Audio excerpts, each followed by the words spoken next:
Assalamu alaikum warahmatullahi wabarakatuh.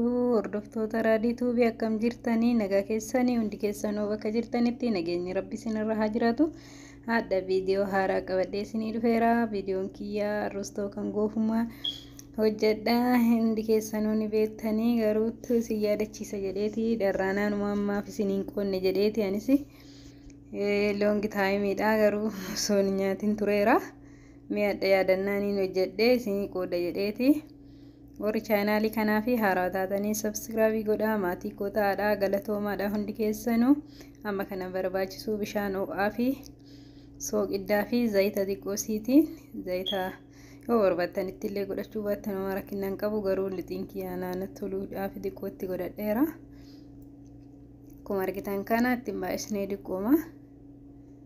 Baay'ee bareedaadha ni mi'aawaa hojjedhaatiin yaalaadha. Waan nama dhibuu miti isin hunduu ni beektan jedhee yaada. Ijoolleen gara Arsii jirtanii ni beektanii hin beeku gara biraa garuu.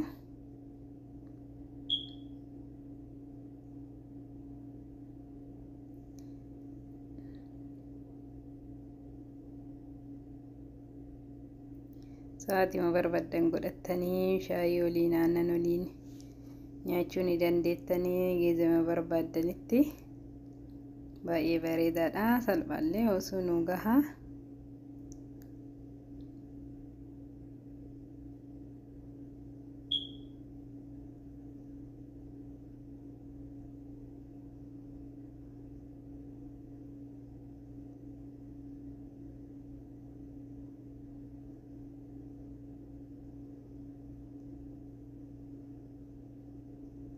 Amma meeshaa irratti hojjetadhu qopheeffadheera.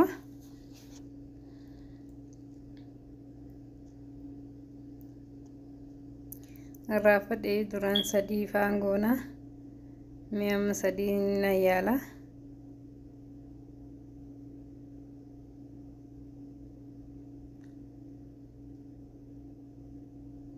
Tureera loongi taa'imee osoo akkanatti hin hojjetin.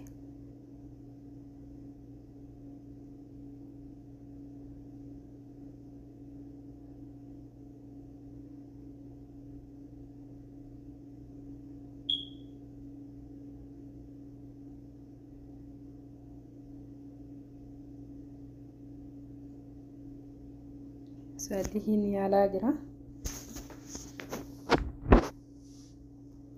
Barbaadan kana caalallee jajjabaa godhuu hin dandeettanii barbaadan kana caalallee gad xiqqeessuu ni dandeettanii xiqqeessanii shishiin godhuu hin dandeettanii. Baay'ee gaariidha. Qamadii irraallee hojjechuu hin dandeettanii yoo qamadii qabaattanii garbuullee boqqoollollee waliin mattanii waliin gootan bareeda.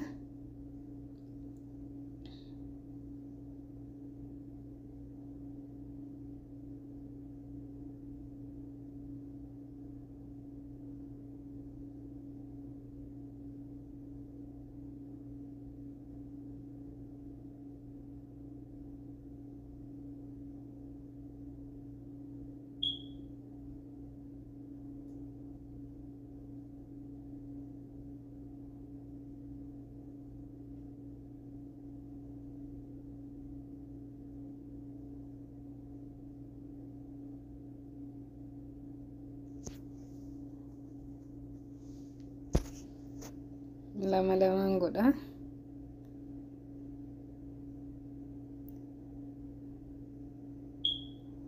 Sadiin illee na dideera na yaala garuu waan irraa tureefi.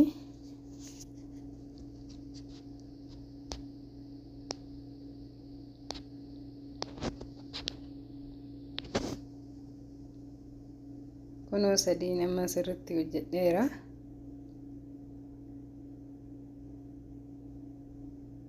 Akka dafee nu dhumatuufi.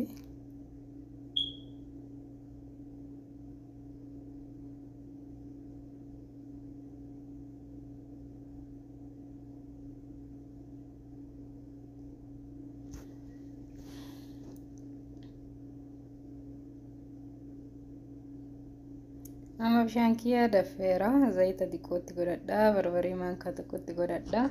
Yoo barbaadan barbaree illee godhachuu baatu ni dandeettanii akkuma fedhii keessaniiti. Ani waan jaaladhuuf itti godhee.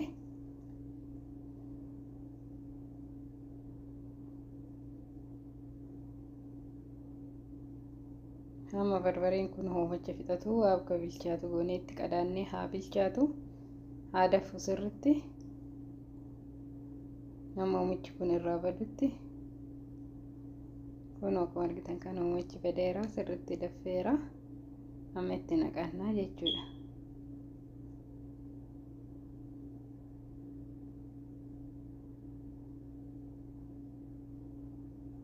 Akka walitti hin qabannee fi adda yaafnee itti naqna.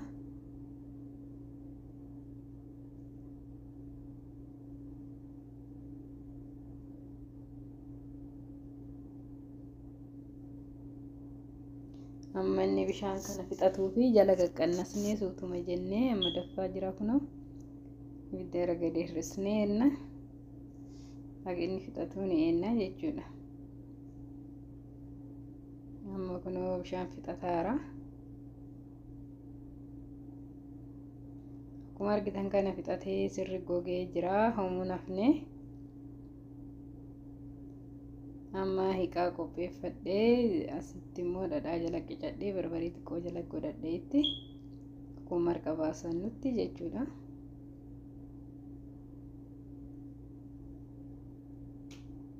Barbaree asuma jalatti bichaatti godhuu ni dandeettani.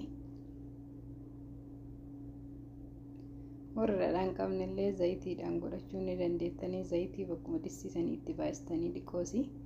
Saniin booda barbareen waliin dhooftanii nyaachuun ni danda'ama.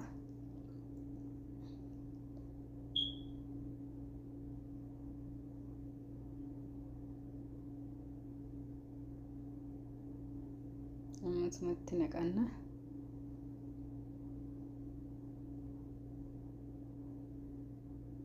Kunoo kana fakkaata.